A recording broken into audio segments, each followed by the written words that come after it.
तो अब हमारा है सेल मेम्ब्रेन या फिर प्लाज्मा मेम्ब्रेन। प्लाज्मा मेम्ब्रेन क्या होता है, मैंने बताया था सेल की जो आउटर बाउंड्री होती है उसको प्लाज्मा मेम्ब्रेन या सेल मेम्ब्रेन बोलते हैं, दोनों एक ही नाम है। इट इज थिन, पतली होती है, फ्लेक्सिबल होती है और ये आउटर कवरिंग होती है। It surround cell and separate it from external environment. जो सेल है उसको सराउंड यानी उसको घेरे रखता है और बाहर के एनवायरनमेंट से उसको अलग करके रखा है। It is present in both animal and plant cells. जो सेल मेम्ब्रेन है, प्लाज्मा मेम्ब्रेन है, जो सेल मेम्ब्रेन है या प्लाज्मा मेम्ब्रेन है वो प्लांट और एनिमल दोनों सेल्स में प्रेजेंट होती है। अब सेल मेम्ब्रेन बनी किससे है, लिपिड से बनी है और प्रोटीन से बनी है। लिपिड क्या होता है, ऑयल एंड फैट्स। प्रोटीन तो प्रोटीन ही होता है, ठीक है। It is arranged in phospholipid bilayer. अब स्ट्रक्चर क्या होता है, phospholipid bilayer.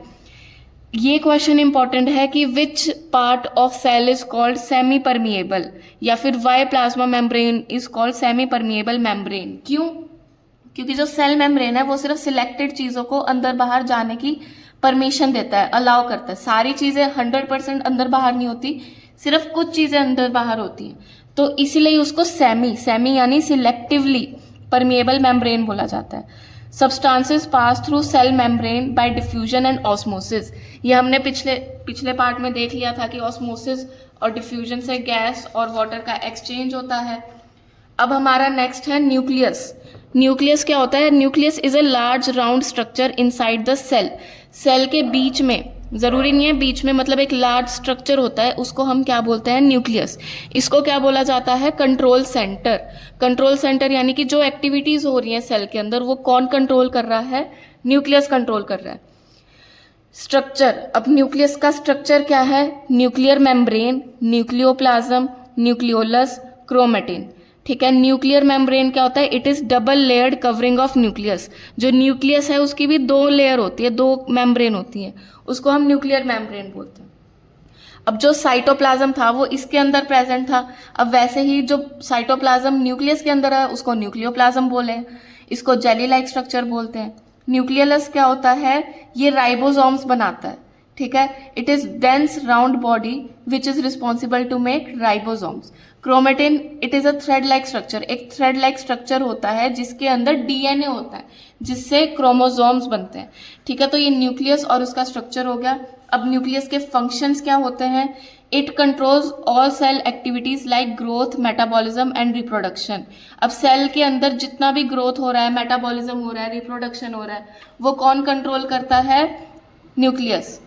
It stores genetic material, जो डीएनए होता है वो न्यूक्लियस स्टोर करके रखता है। It helps in cell division to transfer genetic material to new cell.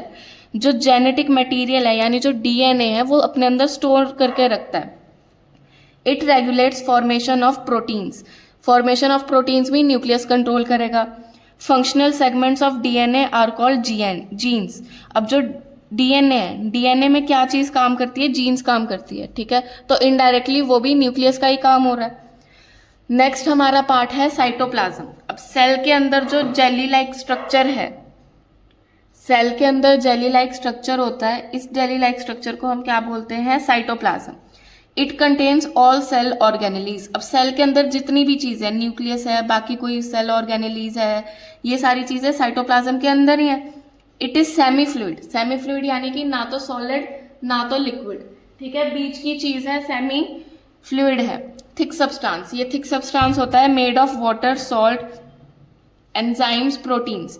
तो साइटोप्लाज्म किससे बना है, वाटर, सॉल्ट, एंजाइम, प्रोटीन से बना है। It helps in movement of substances within cell. अब सेल के अंदर कोई मूवमेंट हो रहा है, कोई चीज इधर से उधर ट्रांसपोर्ट हो रही है, वो कौन कर रहा है, साइटोप्लाज्म करेगा, ठीक है। नेक्स्ट हमारा टॉपिक है सेल ऑर्गेनेलीज। सेल ऑर्गेनेलीज क्या होता है, जैसे हमारी बॉडी में सेल ऑर्गन्स होते हैं, ठीक है, वैसे ही सेल ऑर्गेनेलीज क्या होता है, जो सेल के अंदर ऑर्गन्स होते हैं।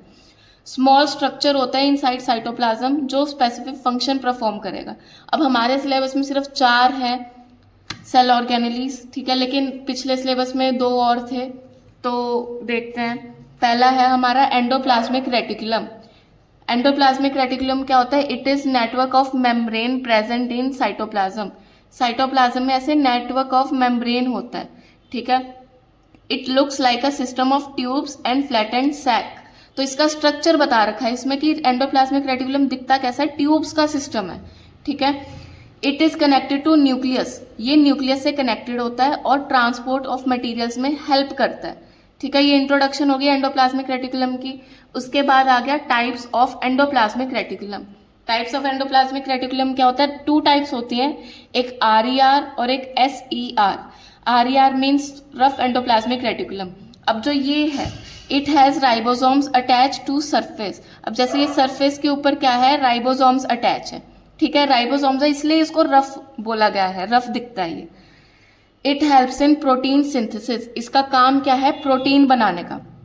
It transports materials to other parts of cell, जो सेल के बाकी पार्ट्स हैं उसके अंदर वो मटेरियल्स को ट्रांसपोर्ट करेगा। स्मूथ एंडोप्लाज्मिक रेटिकुलम क्या होगा, इसमें राइबोसोम्स नहीं होंगे, ठीक है, ये स्मूथ दिखेगा। ये लिपिड्स बनाने में हेल्प करता है। Lipids are oils and fats.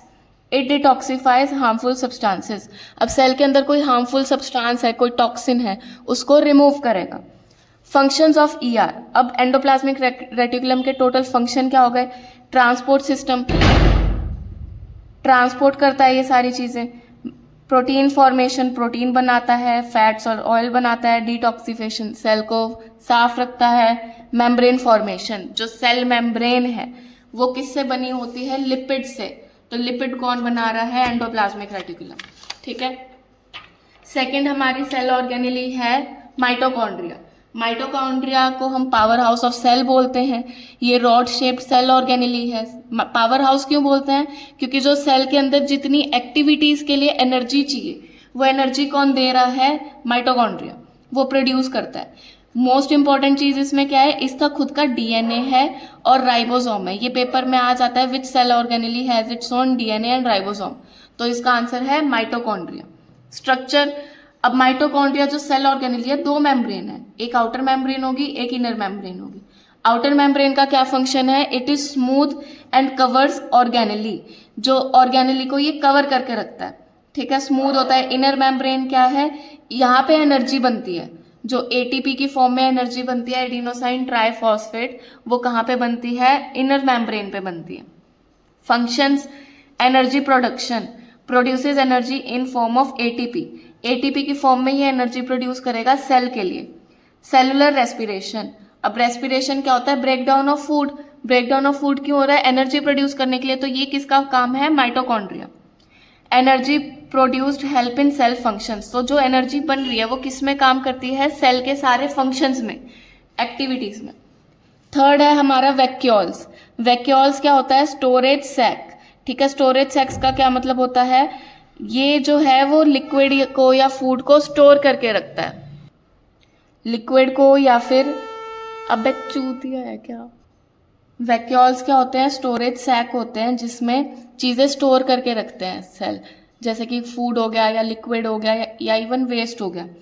Very large in plants and small in animal cells, इनका साइज प्लांट्स में क्या होता है, बड़ा होता है, और एनिमल सेल्स में छोटा होता है। In plants they occupy most of the cell space, अब प्लांट्स में बड़ा है वैक्यूल, तो मोस्टली स्पेस कौन घेर रहा है, वैक्यूल घेर रहा है प्लांट सेल में। Functions, storage, water, food, waste, salt, ये सारी चीज़ें स्टोर करके रखेगा। टर्जिडिटी, टर्जिडिटी का मतलब है कि उसको स्ट्रेंथ प्रोवाइड कर रहा है, उसको अपराइट रख रहा है। वेस्ट डिस्पोजल, अब जो वेस्ट है वो निकाल रहा है, स्टोर कर रहा है। ऑस्मोटिक बैलेंस, ऑस्मोटिक यानी पानी का बैलेंस, जितना सेल के अंदर और बाकी ऑर्गेनेलीज के अंदर पानी का लेवल है उसको मेंटेन करके रखता है, ठीक है। उसके बाद है मेन चीज़ है, प्लांट्स में वैक्यूल का क्या काम है, स्टोरेज और सपोर्ट देना, लेकिन एनिमल्स में इसका मेन काम है स्टोरेज, सपोर्ट इसका मेन वर्क नहीं है, ठीक है। नेक्स्ट है हमारा क्लोरोप्लास्ट, ठीक है। क्लोरोप्लास्ट क्या होता है, it is a cell organelle found only in plant cells, ये सिर्फ प्लांट सेल में पाया जाता है।